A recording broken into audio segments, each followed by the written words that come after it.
Good morning. How are you all doing? That's a very, very conservative response. Were you guys partying late last night? How are you all doing? Good. Much better. Excellent. Thank you, Sev, for the introduction. My name is Karen, as Sev mentioned, and I'm delighted to be here today to talk to you about something that's very, very close to my heart, which is search. So as Sev mentioned, I spent about 3 years at our headquarters in California working with our product managers and our engineers on innovation, as Shane mentioned, as it relates to search. And today, I'd like to take a step back with you and kind of reassess how we're thinking about search. To my mind, we're really only at the beginning of tapping into the potential that is search. And especially when you look at that changing user journey and you add mobile into the mix. And you start to try and understand what does that mean for the customer journey and how does that intensify and increase complexity with that customer journey. But what does it mean for all of you? And how does that change your strategy on search? And how does that mean doing different things today than you've perhaps done yesterday with search? So let's take a step back and look at search, where it all began, on desktop. Now, you guys are the masters of this. You know how to optimize for efficiency, you know how to drive that CPA, and you know how to maximize the performance coming from desktop. And as Google, we've done a pretty good job of that too, right? If you look at this search page today, was a very, very different search page 5 years ago when we're looking at a series of 10 blue links, not particularly inspiring. So we've gotten better at trying to understand that intent on desktop and serving back rich results, as you see here, through our knowledge card. So great. We've got kind of that down. We've understood that intent, and we know how to answer that question for that user at that moment in time. And then we fast forward to today and tomorrow, and we ask ourselves, what does mobile in the mix mean for us? So it means complexity. And it means thinking differently about search. And with mobile, you obviously have context, and Shane mentioned this earlier today. So let's recap what context means for us in search. So clearly it's device, it's location, and it's time. But context will and can mean so much more in the future. And another element of context that we're really just scratching the surface on is velocity, right? How fast you're moving. So what difference does it make if I'm walking using my mobile phone, if I'm in a car or a bus using my mobile phone, or if I'm on a horse, right? Like, what does that actually mean for the user journey? And we're starting to explore some of that with Google Now, right? If you think about the car park card on Google Now, we can see when you've stopped moving and park your car. And so that changes how we're serving up results against that intent, and it will in the future mean that it changes how we have to think about the consumer journey. So when you add all that complexity of intent and immediacy and now this new context, it's very, very overwhelming. And it's very overwhelming for your customers. And this is where we're looking to all of you to help your customers navigate through this and understand how they interact with their customers in those micro moments, and how you can win through search on that. So the full potential of search really will be unlocked when we understand the consumer journey and the impact that context and intent and immediacy has on those journeys. Now, we think about the customer journey, we can see it in 3 key journeys, right? We've got cross-device, something you're all very familiar with. Offline to online, how do real-world things that are happening to me in my life impact my online behavior? And online to offline, how does that drive my offline behavior, what I'm researching online? So it's understanding and having an intentional strategy to understand and unlock the opportunity across all of those 3 journeys that will help you win for your customers. So let's look at cross-device. So you can see here Google search volume by hour, right? You can see here our green trend is mobile, and we have, on blue, we have desktop. So traditionally, we've always kind of thought of, okay, what is my mobile user doing? What is my desktop user doing? But they are one in the same. They're the exact same user. And winning in this journey of cross-device means actually understanding what does that user need when they're on desktop, when they're on mobile. What creative do you need to serve? What is the message that your brands need to convey in those moments? And winning on search today, or winning on search yesterday and a year ago and 2 years ago, as a result of that, is going to be very, very different than winning on search tomorrow. And it gets further complexifies when we go from offline to online. So Shane talked a little bit about micro moments and these, like, you know, I want to go moments, or I need a new one moments. And these are all real world things that are impacting search queries and search results. And these are just a few of my real world moments and triggers that I had over the last 7 to 10 days. So, you know, my flight coming back from Berlin was delayed, so I'm checking the flight status. Right? I'm thinking, all right, how am I going to get home? Am I going to take public transport? Am I going to take a taxi? You know, showrooming. When you're in the store and you're engaging with those products, how does that impact your search behavior? On Saturday, I was in a store researching Canada Goose parkas because I'm going to Germany over Christmas. And it's freezing over there. And so I was like, wow, they are far too expensive in Europe compared to the US. So I go online and I order the parka and I send it to my friend in the US, and I'm going to pick it up later this year. And so how does that concept of showrooming impact? But also geography really, really matters. And I had a I need a new one moment earlier on Sunday when my electric toothbrush broke. So I needed to get an electric toothbrush, and that really kind of consumed me for the day in my mobile queries. But it's not just me, it's everyone, right? This is a very, very human trend, and we're seeing it across various markets. In France, we see that 81% of French online consumers say they've turned to their mobile device for ideas and immediate information. And over a third of that has been prompted by TV commercials, and almost a third of that has been prompted by magazine or newspaper ads. Similarly, the same sentiment is true in Germany, where almost 70% of smartphone users feel that their smartphone enables them to act spontaneously and get information when they need it. So what does that mean for you guys?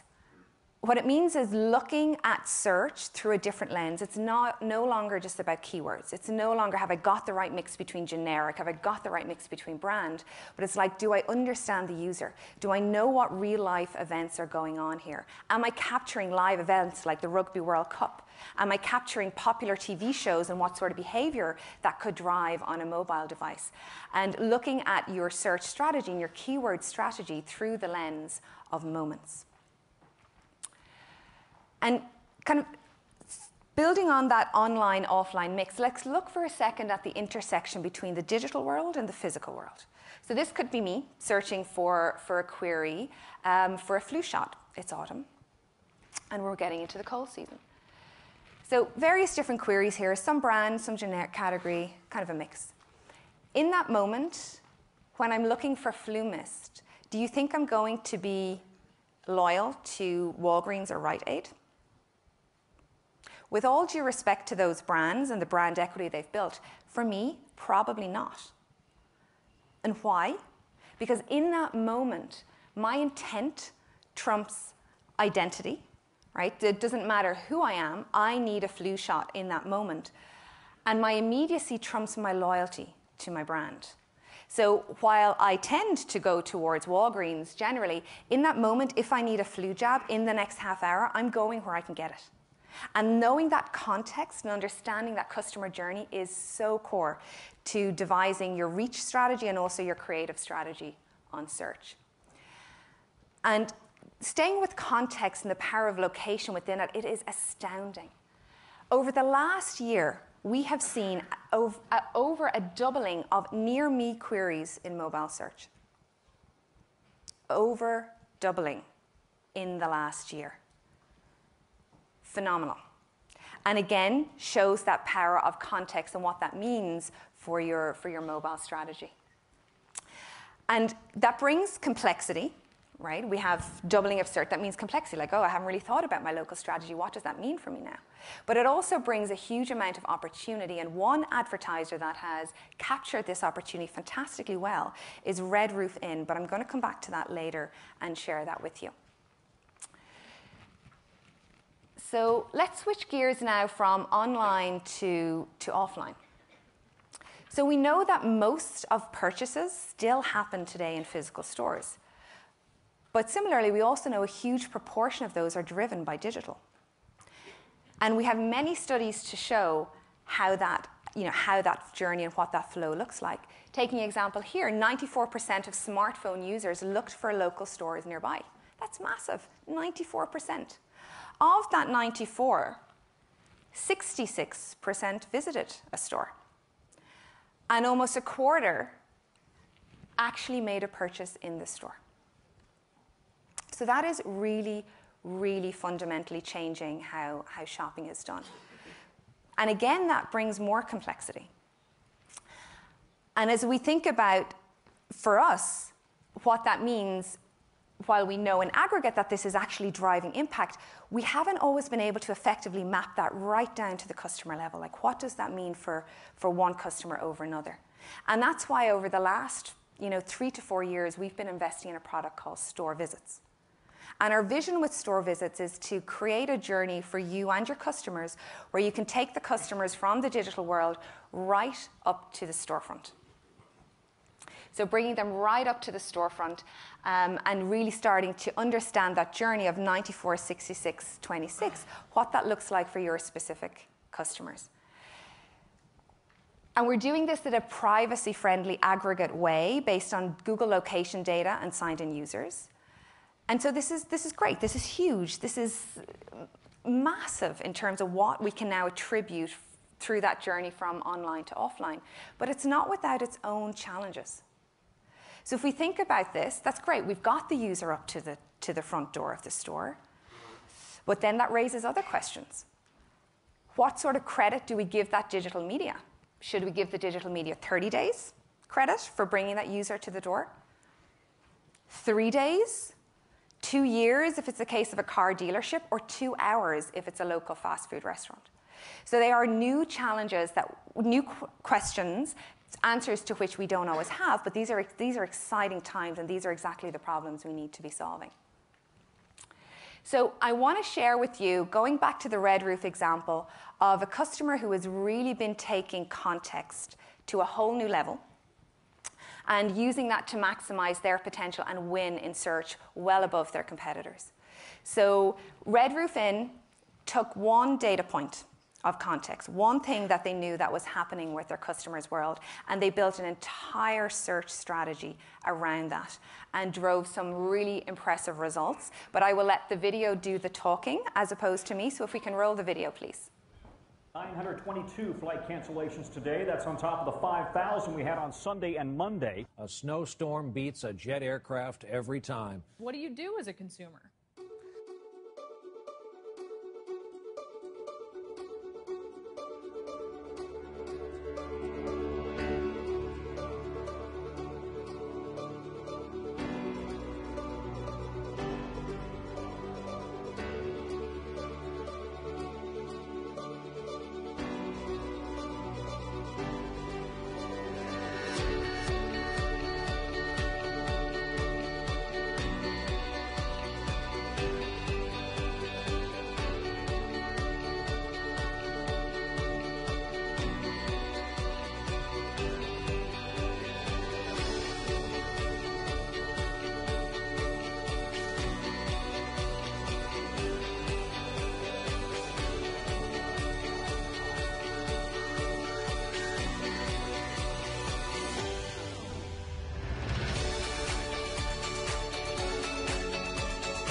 All right, so pretty simple, but a very, very powerful example, no?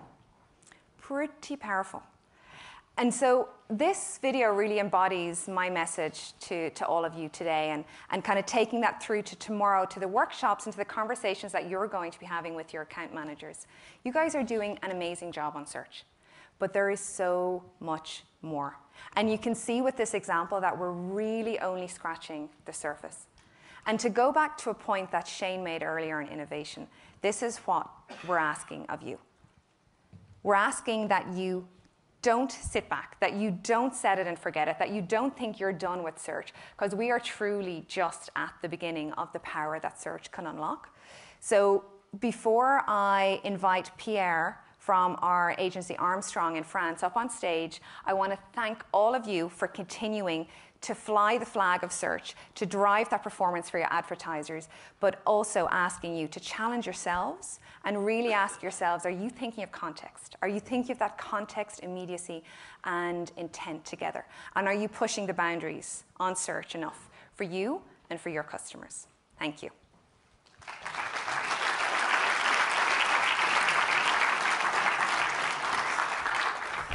Excellent. Hi, Karen. Hello. Hi, everyone. Great. So, thank you, Pierre, for joining us. Thank you. Pierre joins us from our agency Armstrong in France, and Armstrong have really been leading the way in the French market around thinking through mobile and really becoming truly a mobile-first agency. So no better man to tell us that than Pierre himself. So maybe, Pierre, do you want to talk to us a little about how you've kind of developed into a mobile-first agency for Armstrong? Thank you for the opportunity, Karen. And hi, everyone, again. We just observed the numbers. We, as everyone there, use analytics. And when you're digging into that massive set of information, we just saw the mobile revolution. Everybody was talking about it for years. When is the moment coming in. And about 2 to 3 years ago, we started to notice a huge increase in traffic from mobile. The question is, what do you do with that? People have been expecting mobile for so long. Is it real? It doesn't convert a lot in terms of sales or anything else, leads. So it's quite difficult, especially that our clients, your clients, are absolutely not mobile first, except if you have mobile apps as clients. Otherwise, every retailer, travel has done pretty good lately, but traditional retail is far from there. I mean, so they offer a compelling experience on desktop, nothing quite as compelling on mobile, and certainly they don't think that it's the same user. And that's interesting, especially when you say retailers and looking at some of the data as it relates to kind of that journey from online to offline and the importance of mobile in that journey. So that's surprising. And I mean, in that context, how do you convince those customers that mobile really should be front and center of their strategy? Well, when your traffic moves up from 15% to 50%, you have to consider it. Conversions were still bad, but based on the fact that the desktop experience on mobile was not the best one. Google obviously made a massive move there, where even in the SEO part, they pushed advertisers to modify their vision of mobile, which is good. It helped us a lot. But also on the other side is we are 8 years old agency, and we were deeply founded on Google, and we have a deep experience and expertise at digging into the numbers. And based on that, we do a lot of A/B testing, and we always force our clients to challenge themselves to avoid incremental sales, and just to rethink a little bit about the experience they were offering to their clients. And first on desktop, obviously, we were able to help them redesign and reconsider the way they design their landing pages, product pages. And by doing that, most of the time we were achieving better conversion rates overall. So they trust us on that. And when mobile came in and conversion was so bad, so they didn't consider investing too much money or time in it, especially when you have a deep roadmap. We proposed them to test new templates, at least for the product pages. And we achieved, well, I would say in some cases even conversion rates, and in some cases higher conversion rates. Wow. So when you prove that to your clients, it's basic. I mean, they have to consider it. I don't say that we have been able to convince them to rethink the whole experience and platform, because it costs a lot. Okay. But it's on the way. So it's a targeted kind of step-by-step testing and iterating process to win their hearts and minds and really kind of convince them with the impact and the data? Yeah, very much. I mean, you need numbers, right? It's investment, it's time, it's teams that you need to put in place. And even if everybody is talking about mobile, and when you don't see the numbers translate into actual revenues, it's a tough decision to make. So yes. So it sounds like you've done a really good job of kind of becoming mobile first yourself, convincing your advertisers that this is important and it should be core to their strategy. And one of the things I touched on today was the notion of context. So it's not enough just to be there and to be on mobile, but understanding the context that the user is in that moment and then how that informs the strategy. Would love to get your perspective on how you see context on mobile. Well, this is the main, I guess, the main thing for 2015 and 2016. People are on their mobile all the time, searching for information, enjoying their friends, doing tons of things. They are spending more time on mobile than on TV now in the US. At least it's a profound trend, but that offers a lot of opportunities. What is the context you are in when you're doing that search? But you showed it so well. It was quite inspiring. So, in terms of, well, we had a good experience at that. In terms of search or campaigns, I would say more generally, when you run a campaign and you're targeting an audience on different platforms, not necessarily only on Google. There are ways to translate those campaigns, those branding campaigns into conversions. We have not been that good at doing it, I must admit. How come, if I can probe? What would you say is the reason for that? Well, you have tons of things to think about, and sometimes it's harder than you think to bring branding and performance together and ensure that what you're spending on the branding side is going to convert at some time soon. We did a major campaign for one of our retailers in France in the jewelry industry, and it was quite good. But we missed the opportunity to transfer that campaign in online on the search. We could have used apps opportunities, localization, things like that. We thought about it, but sometimes it's harder to do it than to think it. But I'm sure it's going to be in all your future strategies. Yeah, sure. Good. Yeah. And Pierre, how do you think about the customer journey?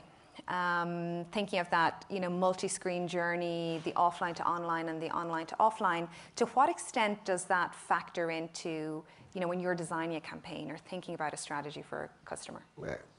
Attribution, that's the key word. I don't know if all of you are working already with attribution models, but I assure you this makes a deep change. As you mentioned it, this is the same user, whereas it is on the desktop or mobile. A lot of people are starting they're searching, they're digging at the office, and a lot of them are ending it online when they're home, but through their tablet or mobile. We have had campaigns that were disrupted by the fact that we were unable to measure through traffic or tracking or ad serving or this kind of things. The tools are existing now, and attribution models are very good at that also, to be able to tackle with the fact that you're spending money on display, money on your branding, and then it is having an impact on your last click. Even if we think about it, we discussed this with Antoine and my team.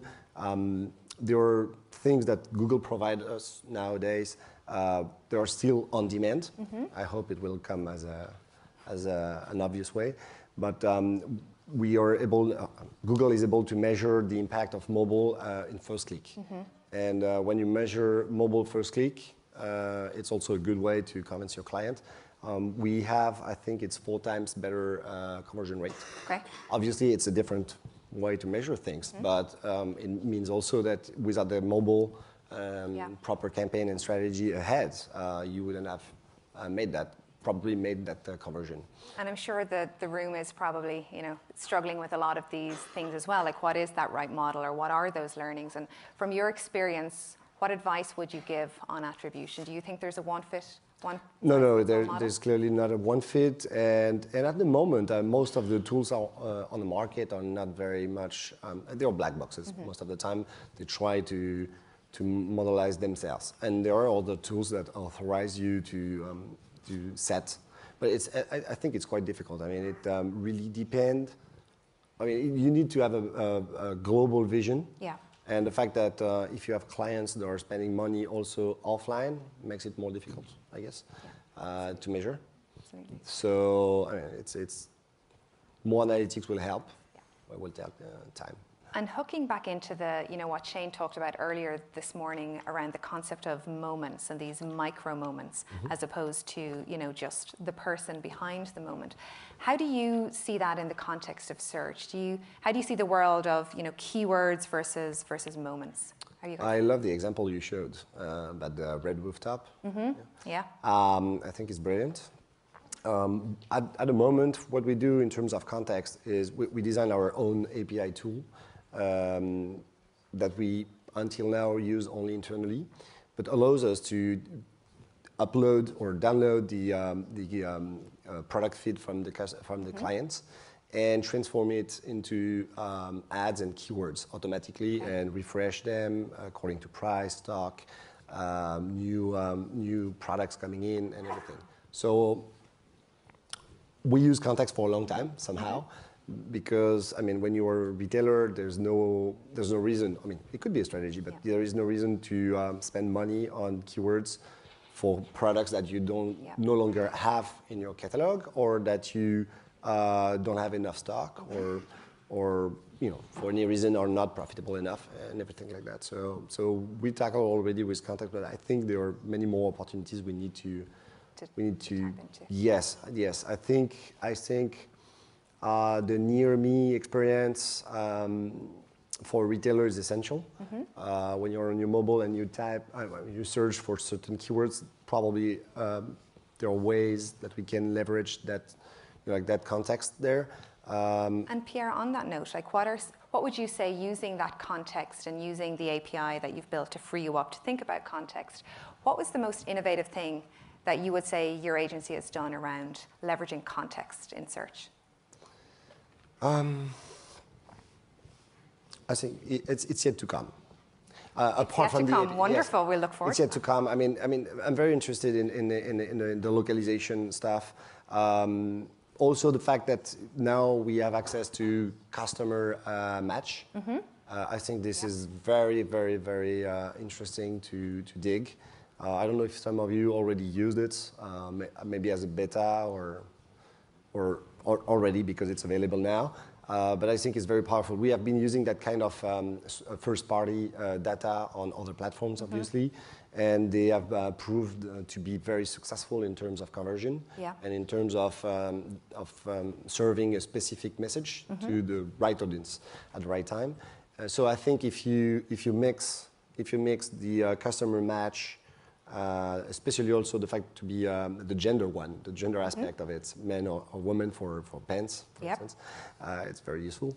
And the now and the localization, you could clearly achieve wonderful results. Great. So I think this is something we are going to dig deeper on. Yeah. Excellent. In the next days. And switching gears entirely from context and from search specifically, but one of the when we spoke and you said that there's such a focus on you being mobile first as an agency and this kind of living and breathing within the DNA of your agency.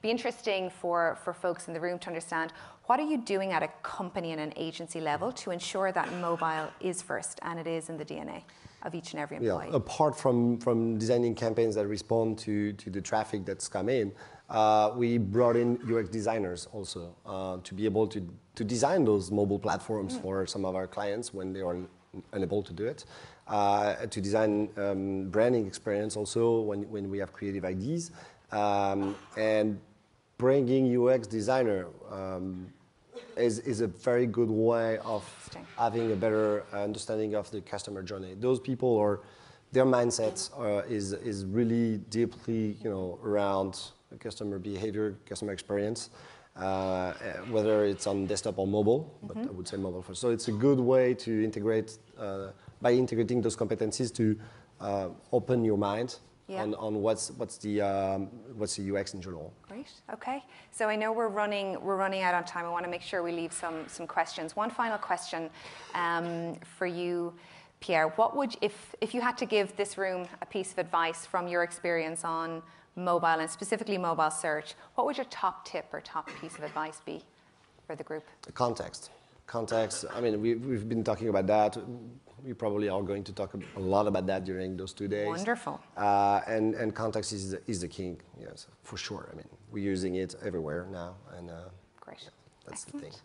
Thank you, Pierre. So we'll open it up for some Q&A for myself, Pierre, and we have about 5 minutes. So any questions from the audience around mobile search, mobile generally?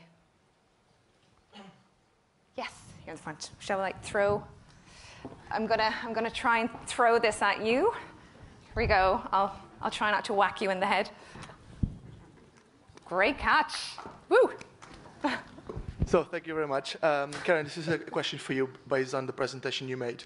You mentioned at some point regarding the 94, 66, and 26.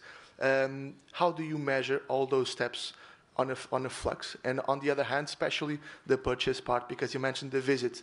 You do have a product that you are now working, but especially how do you make the connections from that visit to the specific buy? Yeah. Thank you. It's a very good question, and I think, and I will caveat that by saying we really are at the beginning.